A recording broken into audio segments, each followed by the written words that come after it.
Okay, peeps, welcome back. So, today we're going to be discussing 5 strategies to hedge against a potential rising of unemployment. Working 2 jobs, working 1 job, having side hustles, dividend paying stocks, getting a roommate who pays half the bills, and or a girlfriend, I guess, or boyfriend, whatever you're into, and moving to a different state in the United States for job opportunities and lower cost of living. Let's go ahead and get into it. So I'm going to start this video out with the current unemployment rate. As you guys can see on the right side of TradingView here, you can see the unemployment rate recently ticked up from about 3.4 to 3.7, or 3.8, I guess. I think it's 3.5 to 3.8 is the actual number here. So the point of this particular piece of the video right here is to do a comparison between the Fed funds rate and the civilian unemployment rate in the United States. Again, these can only be seen on the monthly time frame. It cannot be seen on the lower time frame. So we're going to see what happens when the Fed cuts and raises rates and how it affects employment or unemployment. So as you guys can see on the most current chart here, March of 2022, the Fed started raising rates. Well, what happened to unemployment when the Fed was raising rates like that? During that time frame, pretty much absolutely nothing happened. The unemployment was staying relatively low, and it's only just now starting to tick up. But if we go further back in time, let's take a look at the Great Financial Crisis of 2008. So I'm going to go ahead and move the charts over a little bit so you can see it.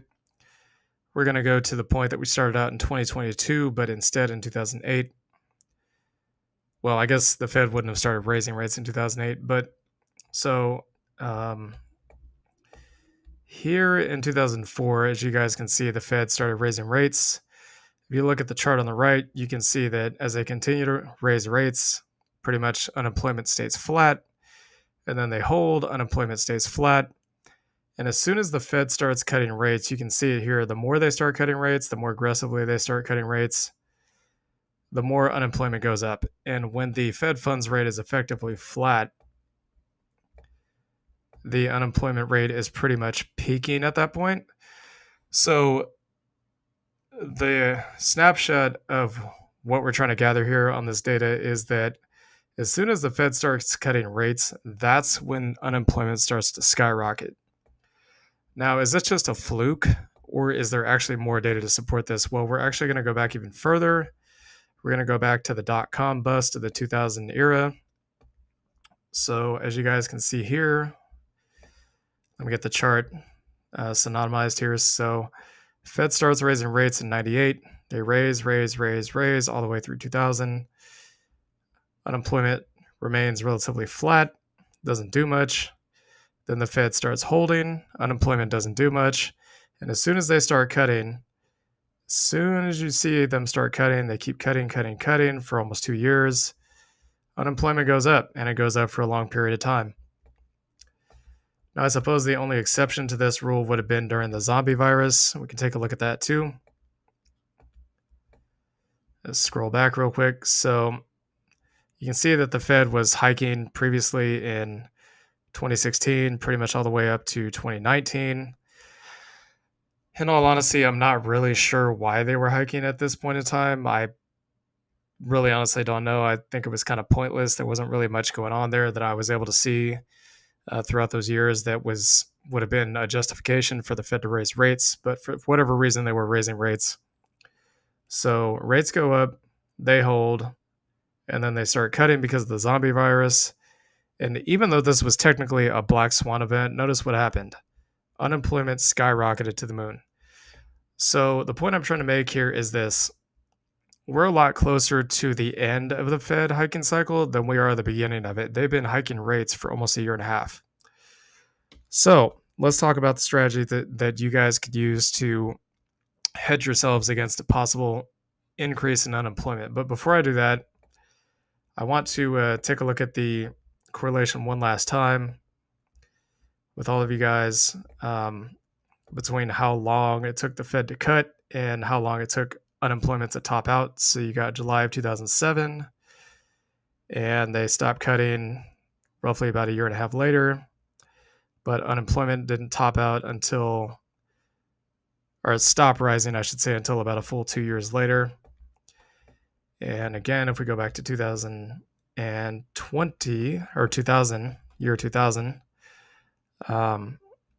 again, Fed starts cutting December of 2000. It takes them almost 2 years to basically stop cutting, and the unemployment stopped moving up roughly about 2.5 years later. So we basically just estimate roughly about a year and a half to 2.5 years.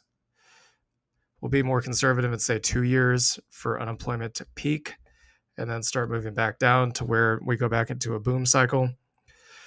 So here's strategy number one. Basically, working 2 jobs, okay? Or 1 full-time job, 1 part-time job. You got this blog here that you guys can look at. I'll leave it in the link for you. It says more American workers are taking on second jobs as inflation rages.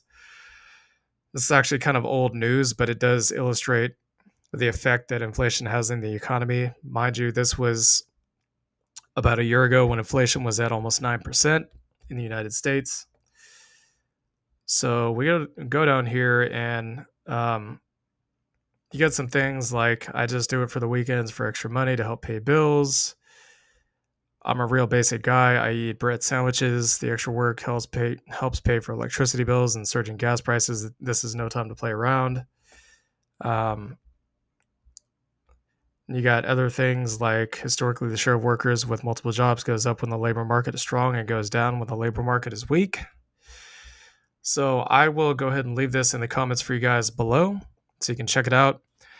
Now, a personal testament that I'm going to share with you guys today that I've never done since I've created this YouTube channel is I actually did work 2 jobs, 1 full-time, 1 part-time in 2021 for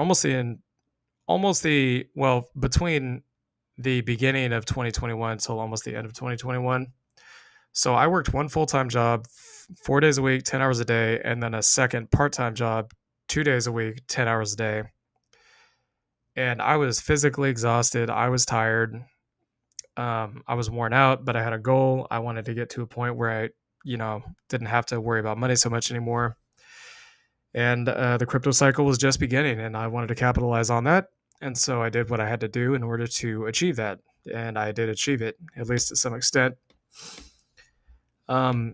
And at my full-time job at the time, it became so ridiculous in terms of how much we had to work. People were calling out every week. You had to call out once a week, or the same guys calling out every week or a couple times a week. To where I actually had to go get a doctor's note. So basically ensuring that I had a work restriction. I couldn't work more than 40 hours a week because I did actually get injured. It wasn't at work. It was outside of work. But I didn't want to have that problem again because, again, I was working 60 to 80 hours a week. At my full-time job, we went from working 10 hours a day to 16 hours a day. So 40 hours went to 64 hours. And then I was working 2 10-hour days on top of that on the weekends. On my day off, I would get off from my last day at my full-time job at like 6 in the morning, 7 in the morning. I was supposed to be off at midnight. So my day off, I would get very little sleep. I would be very sleep deprived. I would have to get up, go pay bills, run errands, all that jazz with virtually no sleep, physically exhausted, worn out. But I had a goal in mind, and my goal back then was different than what we're talking about today. If you were to do this today, the whole reason behind it would be to protect yourself against unemployment. So that would be the first potential scenario. Second scenario would be to work 1 job and also have side hustles. I'll give you guys some examples of side hustles I do. So I'm a day trader and a swing trader and an investor. So I day trade futures. I'm not going to talk about futures in this video. The one thing I will say that's most important about that, if you guys ever want to get into it, never trade an expired contract. And always remember to roll your contracts to the front month before the expiration date. Typically, brokerages will notify you of when this is, and they'll tell you to roll it before that day. But never trade an expired contract. That is bad news. Let me tell you right now. So there's that. I swing trade stocks. I also take profits on the dividend paying stocks that I have when I see the profits, and I invest in dividend paying stocks. So, number two, work one job and create side hustles. Now, I'm going to give you guys an example of just how much money I've made so far year to date from swing trading non dividend paying stocks, taking profit on my dividend paying stocks, and being invested in crypto since June of 2022 last year. And this is just so far to date. This does not even include the rest of the year. So the amount of money that I made in crypto year to date is $2,794.40. The amount of money that I made taking profit on my dividend paying stocks. And again, this is why I emphasize I always take profit. You guys can do what you want, it's your money, but I'm going to take profit on my positions, is an extra $17.84 year to date. And I've also made an extra $28.18 and 77 cents on my swing trades. So if we divide that by 8, which basically includes January to August, I have made, on top of my dividend paying stocks, or the dividends themselves, and my job income and other incomes, I've made an extra $924 a month. Now, if I calculate these out individually, I've made about $349 extra a month on crypto, even though most of those gains came at the start of the year. I've made about $220 a month on taking profits on my dividend stocks. And I started trading swing trading stocks back around the end of April, beginning of May. So that's actually only about 4 months. I've made about an extra $700 a month just doing that. So that goes to show you guys the power of taking profits in these markets.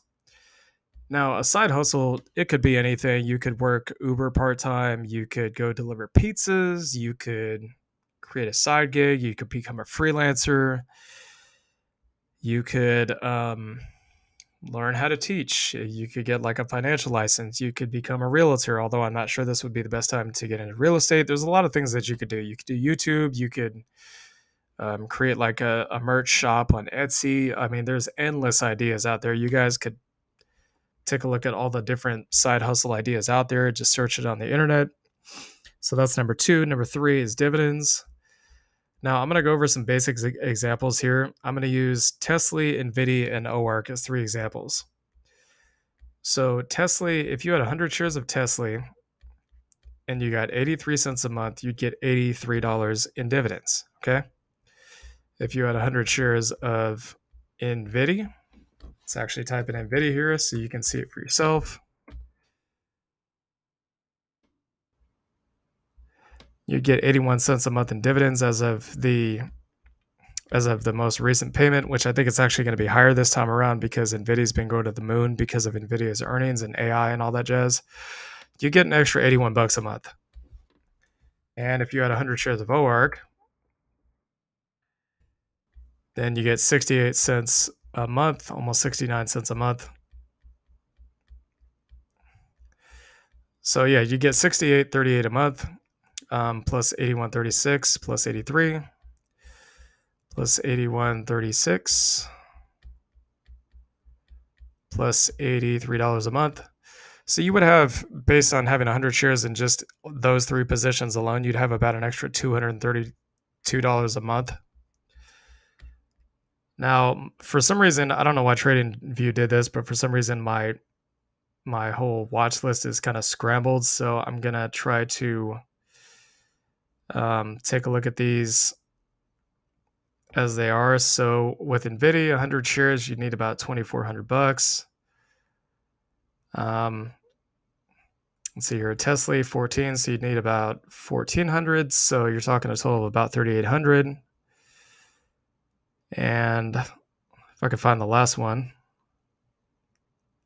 OARC, you would need about $1,500 a month. So you would need a total of about 5,300, which is not that bad when it comes to dividend paying stocks, to receive this amount every month, 232.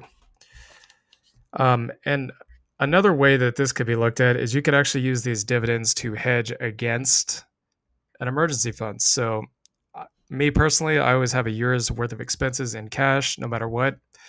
aside from my dividend investments and dividend paying stocks, okay, aside from anything else I do, I always have a year emergency for situations like this where unemployment just goes out of control, okay? And plus, you never know. I mean, life is life, anything could happen. But let's just assume you had $2,000 a month of expenses. You needed an emergency fund to last a year. You'd need $24,000. Well, let's say you get 1,000. Well, let's not even say that much. Let's say you get $500 a month. $500 a month in dividends. So now you could offset. That's after tax money and dividends. You could offset the amount of expenses you have by $500. Now you would only pay out $1,500 a month instead of $2,000. So how much longer would that last you if you had that extra $500 a month to offset your emergency fund? Well, we're going to take a look at that right now. So 24,000 divided by 1,500. Now all of a sudden your emergency fund lasts you an extra 4 months longer just by having that extra income coming in.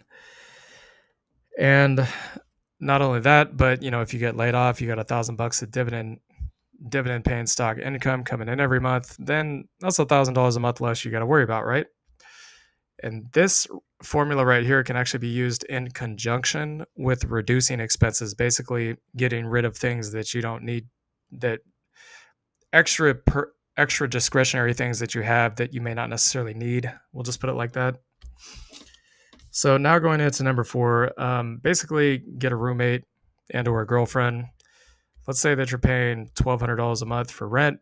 You don't want to pay $1,200 a month for rent anymore, so you go move in with somebody else, or you have somebody move in with you. You're in a relationship. You want her or him or whatever it is to move in with you. Basically, just have them pay half of the rent. That would cut your rent in half to $600 a month. That would increase the amount of income that you then have from your $500 of dividends to $1,100 a month of extra income. And the fifth option to hedge against potential layoffs, potential increase in unemployment, would just simply be to move to a different state. So these are a lot of the cheapest states, most affordable places to live in the United States in 2023, 2024. I'll leave the link in here so you guys can check it out for yourself, but let's just take a look at a few just to get some examples. So you got Hickory, North Carolina here. Median rent is only $740 a month. I can tell you guys right now I am paying considerably more than that, probably for less space and less rooms too. Average salary is $44,000. Median home price is $220,000, which again is a lot less than what homes are where I live. Unemployment rate's a little high, but the Fed's raising rates. That's kind of to be expected. Go Youngstown, Ohio, which is number 2. $700 a month, $45,000 a year salary, $137,000 for a home. You got a population of about 500,000. Unemployment's 10%, but again, Fed's raising rates. That's to be expected. And the third example would be, looks like West Virginia and Ashland, Kentucky, Ohio. So $764 a month. $45,000 a year in annual salary, median home price $165,000, 360,000 population, and unemployment is 8%. I will leave this in the link in the description, or the links in the description for you guys below for you to check out for yourself. Guys, based on the charts, so based on what I'm seeing here, I will say one last thing before I pop up for this video. If I actually move this back over and we just take a look at the unemployment chart, the technicals pretty much tell me everything I need to know on this. And this is not a stock chart, but these indicators do actually work regardless. So last time we had a golden cross on the MACD and we started getting higher highs, higher lows on the unemployment rate. It took off to the moon, okay? We got a golden cross right here on the unemployment rate, and it's starting to create higher highs and higher lows. Is it going to take off to the moon? Well, the next thing I'd be looking after that is for the golden cross to occur and for this to continue going higher off of that golden cross. If I see the golden cross on this thing, that would be a clear major red flag, warning shot fired right there, that there's a potential that unemployment could go up. So anyways, I hope this was of some help to you guys to get you guys prepped for the future if this is going to happen. Nothing's 100% set in stone. We don't know what to expect yet. We'll just have to keep watching the charts. But anyways, hope you guys enjoyed this video. Please like, comment, and subscribe, and I will see y'all later. Peace.